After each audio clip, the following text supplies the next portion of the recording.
what Moana means, this size and scale, global opportunity, right? And families all around the world to see this and how cool it is just for the first time that we can see. And more importantly than us, I think, just the younger generation, Polynesian people, like, that's us. That's us up there on that big screen, and how cool that is. The ocean chose me for a reason. And it chose you too. Hey y'all, I am Zuri Hall, and welcome to the big ticket for Moana. I am joined now by Catherine and Dwayne. We're so excited for the live action version of Moana. This film is so beloved. So is there one scene or song that you were especially excited to recreate in live action? I think I was most excited to see You're Welcome. I think it's a song where I don't have to do very much, so it's like a pretty easy ride for me. Yeah. In the animated, obviously, it's all animation, and they go into this kind of like mystical world. I was excited to see how we could kind of adapt that. I couldn't wait for You're Welcome as well. And as Catherine was saying, what this performance would look like and feel like. So I couldn't wait for that. But selfishly, honestly, I couldn't wait for How Far I'll Go. I had nothing to do with that, but that is just such an iconic song, and it's such an important song. The pressure was on. It's not easy, and she's like, yeah, it was, and just did an absolutely amazing job with that song. The conceit of that and what that means, is just so important. I think not only for the character of Moana, but also young women, young boys, humans, people. Just, even if you can't see beyond the reef, like, you got to have faith to go beyond that. Amen. So give it up. And that's exactly what you did. I have no doubt about it.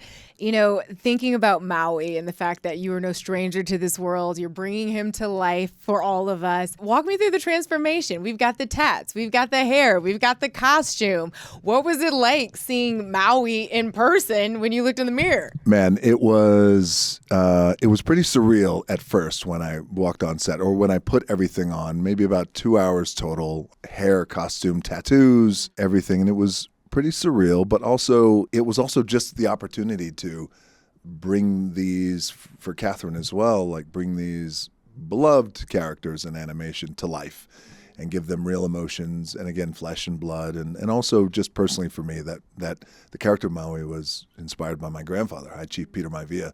So it means so much to me. So every day was a challenge for us.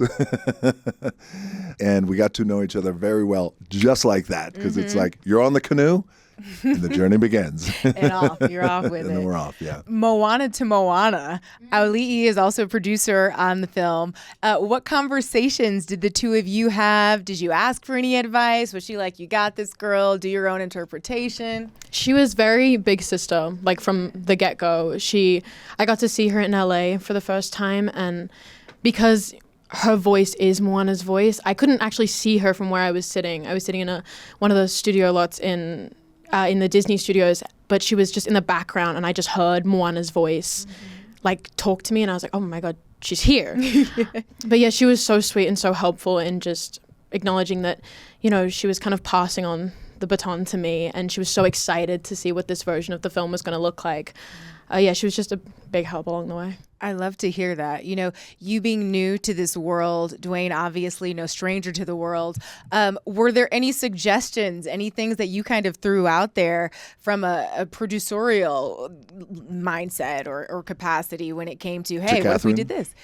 To Catherine, to to everybody, to the live action team. Well, I think we had Tommy Kail, who was our director and our maestro, and I feel like everybody involved with this project, they were so, I think, deeply invested in not only, I think, making a great movie, but also deeply invested in the presentation of a culture and how important that was. So everybody, every department, every team member, everyone deeply invested in showcasing this Polynesian culture. Many of them Polynesian, many of them not, but all of them embodying, just a mana and like this spirit about them.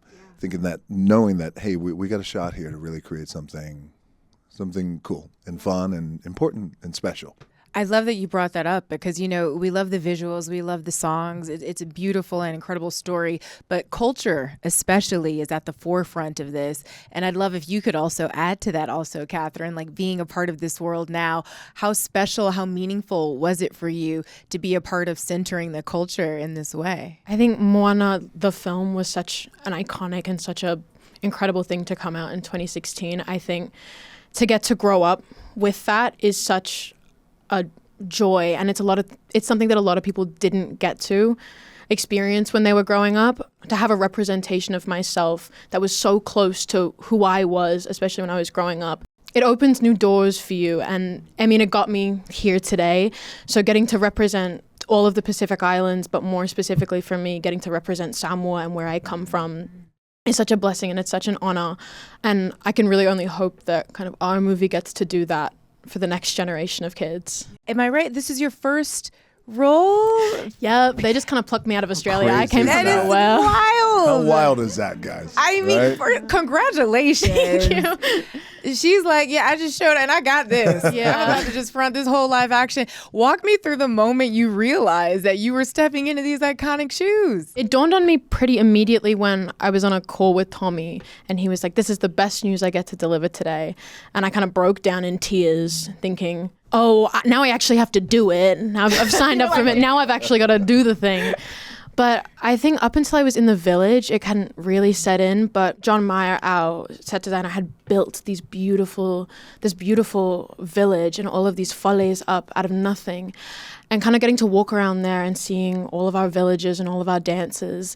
It's such a unique experience, but it kind of made Motunui real. It brought a real sense of life to what we were doing, and getting to look the people you're representing in the eyes while you're working, it's like a once in a lifetime opportunity. So it was really special. It's so incredible. Like your light shines so brightly. I cannot believe that this is the first role, but I have no doubt it's the first of many. So we're all so excited for you.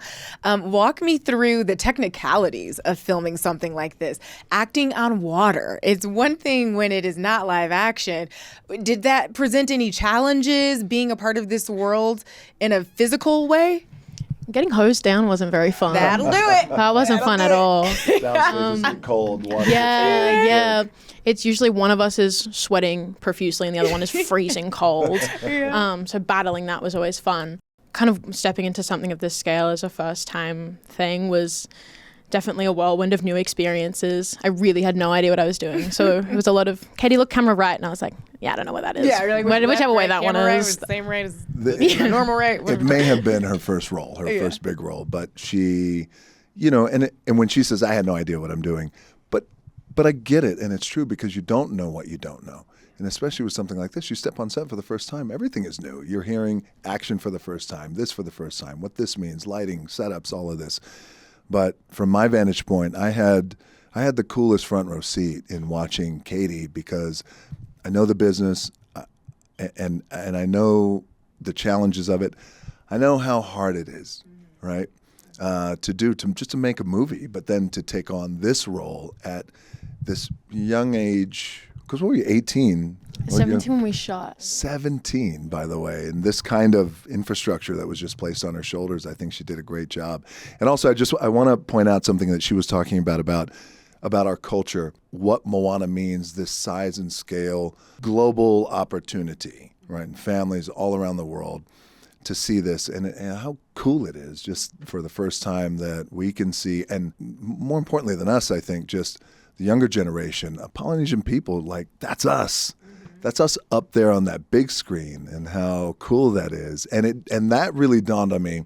We had this event. We have our cultural advisors / producers, Tiana and Kayla. Yeah. We call them T and K. We had, and they have Nonosina is their dance troupe, and their dancers were featured all throughout Moana. And she has been an advisor, Tiana, since the first Moana. So anyway, we had last week, we had this dance, and all the dancers were there, various ages from 7, 8, 6 to 21, 22, even older. And afterwards, Katie, who was there. Oh, wait, she's like, No, I won't do that. Wait, no, please. Wait, Katie, please. What are we talking about? I'll just say Katie blessed us with a song really quick. That was it. Oh, wow. Wait, are we talking karaoke?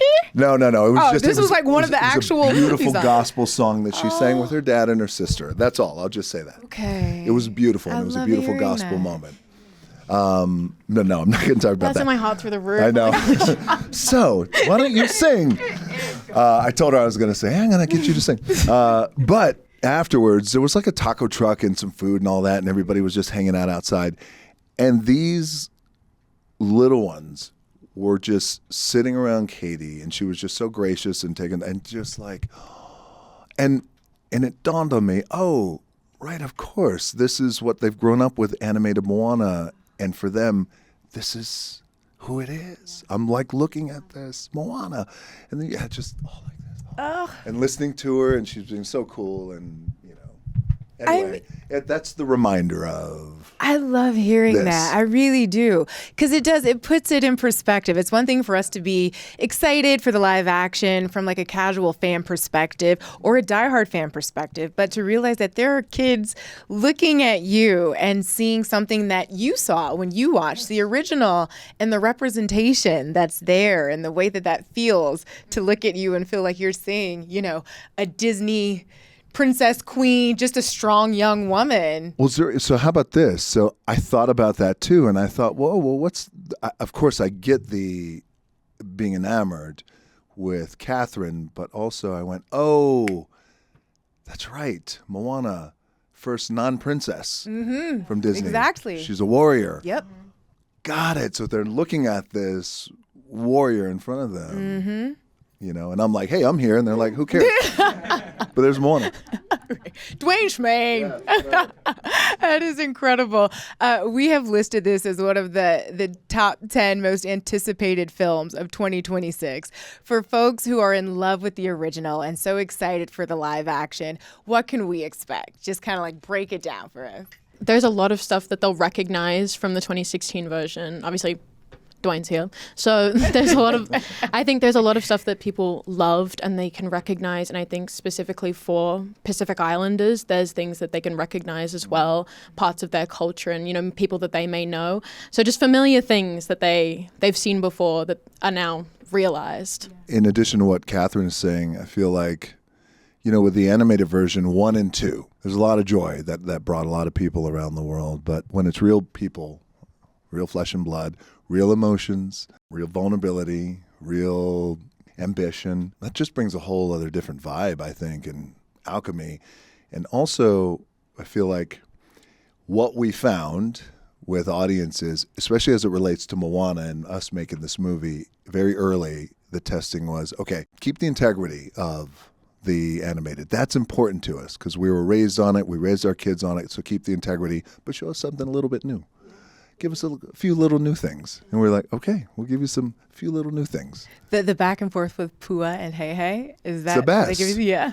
I mean, you'll see more Pua, more Hey Hey, and she did a great job there. Then there's, without spoiling it, we have some new things in here, things I think that kick off the movie nicely, that's just different and cool and fun, but then also something at the end that really grounds the film in amongst the spectacle and the journey. This is the stuff that's most important, which is family. And that's anywhere around the world. Thanks so much for watching this episode of Big Ticket. Make sure you subscribe to the podcast wherever you listen and get your tickets for Moana on Fandango now.